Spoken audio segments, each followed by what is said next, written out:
In other words, the money was created out of debt. This mind-numbing paradox of how money or value can be created out of debt or a liability will become more clear as we further this exercise. So, the exchange has been made and now $10 billion sits in a commercial bank account. Here's where it gets really interesting.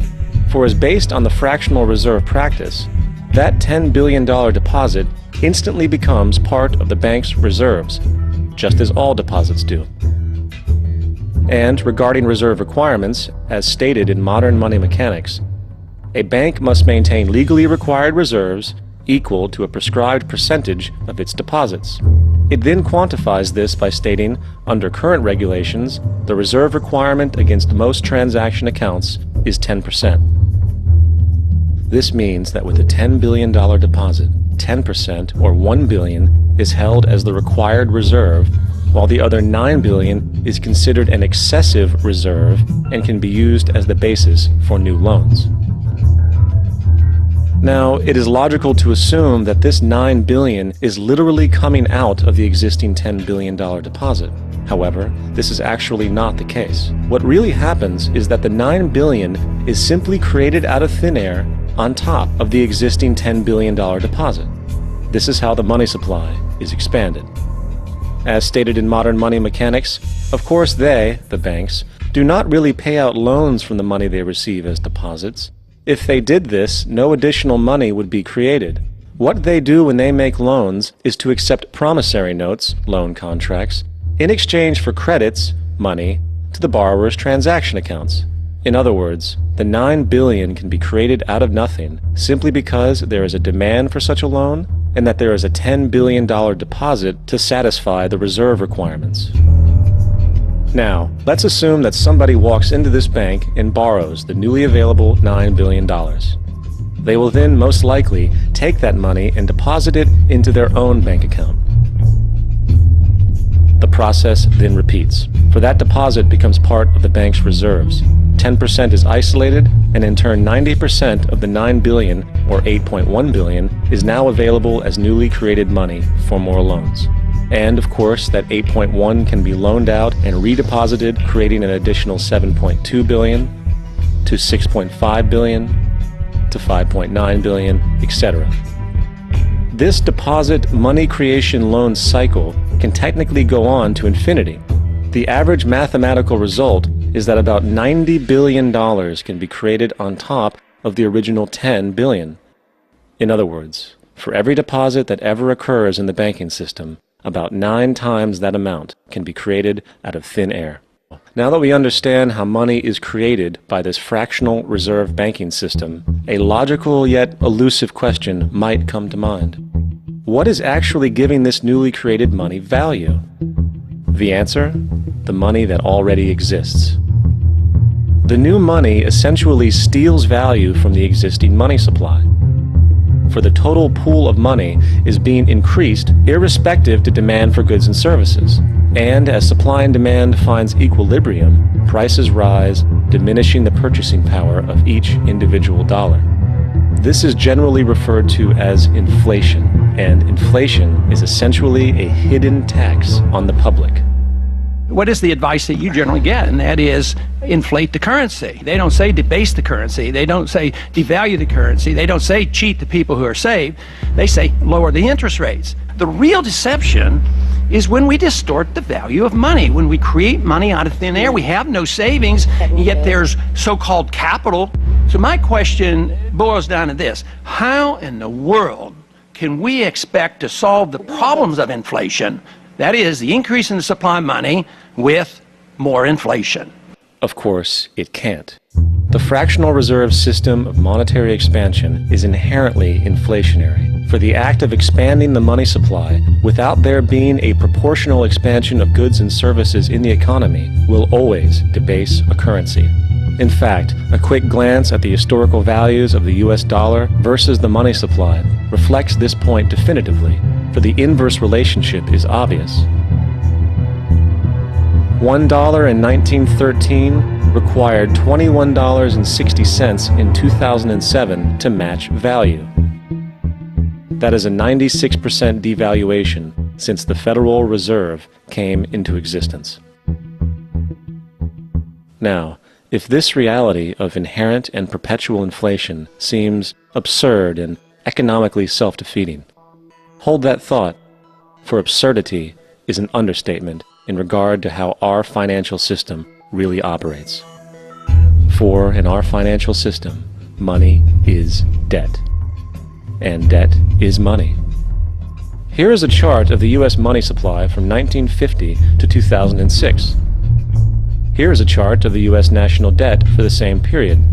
How interesting it is that the trends are virtually the same. For the more money there is, the more debt there is. The more debt there is, the more money there is. To put it a different way, every single dollar in your wallet is owed to somebody by somebody. For remember, the only way the money can come into existence is from loans. Therefore, if everyone in the country were able to pay off all debts, including the government, there would not be $1 in circulation.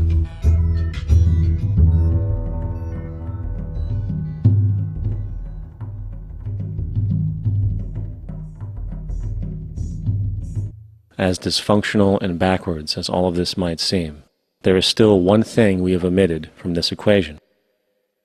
And it is this element of the structure which reveals the truly fraudulent nature of the system itself: the application of interest.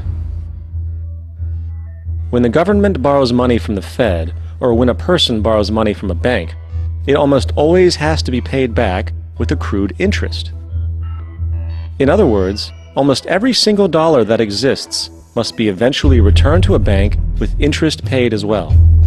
But if all money is borrowed from the central bank and is expanded by commercial banks through loans, only what would be referred to as the principal is being created in the money supply. So then, where is the money to cover all of the interest that is charged? Nowhere. It doesn't exist. The ramifications of this are staggering, for the amount of money owed back to the banks will always exceed the amount of money that is available in circulation. This is why inflation is a constant in the economy, for new money is always needed to help cover the perpetual deficit built into the system, caused by the need to pay the interest. What this also means is that mathematically, defaults and bankruptcy are literally built into the system, and there will always be poor pockets of society that get the short end of the stick. An analogy would be a game of musical chairs, for once the music stops, somebody is left out to dry. And that's the point. It invariably transfers true wealth from the individual to the banks.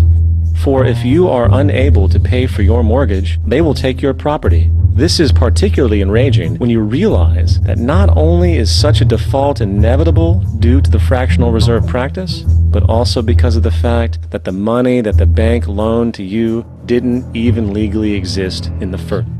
And this brings us to the ultimate question: why? During the American Civil War, President Lincoln bypassed the high-interest loans offered by the European banks and decided to do what the Founding Fathers advocated, which was to create an independent and inherently debt-free currency. It was called the greenback. Shortly after this measure was taken, an internal document circulated between private British and American banking interests stated, "Slavery is but the owning of labor, and carries with it the care of laborers, while the European plan is that capital shall control labor by controlling wages. This can be done by controlling the money. It will not do to allow the greenback, as we cannot control that." The fractional reserve policy perpetrated by the Federal Reserve, which has spread in practice to the great majority of banks in the world, is, in fact, a system of modern slavery. Think about it. Money is created out of debt. And what do people do when they are in debt? They submit to employment to pay it off. But if money can only be created out of loans, how can society ever be debt-free? It can't. And that's the point. And it is the fear of losing assets coupled with the struggle to keep up with the perpetual debt and inflation inherent in the system, compounded by the inescapable scarcity within the money supply itself, created by the interest that can never be repaid, that keeps the wage slave in line, running on the hamster wheel with millions of others, in effect powering an empire that truly benefits only the elite at the top of the pyramid. For, at the end of the day, who are you really working for? The banks. Money is created in a bank and invariably ends up in a bank. They are the true masters, along with the corporations and governments they support. Physical slavery requires people to be housed and fed. Economic slavery requires people to feed and house themselves. It is one of the most ingenious scams for social manipulation ever created, and at its core, it is an invisible war against the population. Debt is the weapon used to conquer and enslave societies, and interest is its prime ammunition. And as the majority walks around oblivious to this reality, the banks, in collusion with governments and corporations, continue to perfect and expand their tactics of economic warfare, spawning new bases, such as the World Bank and International Monetary Fund.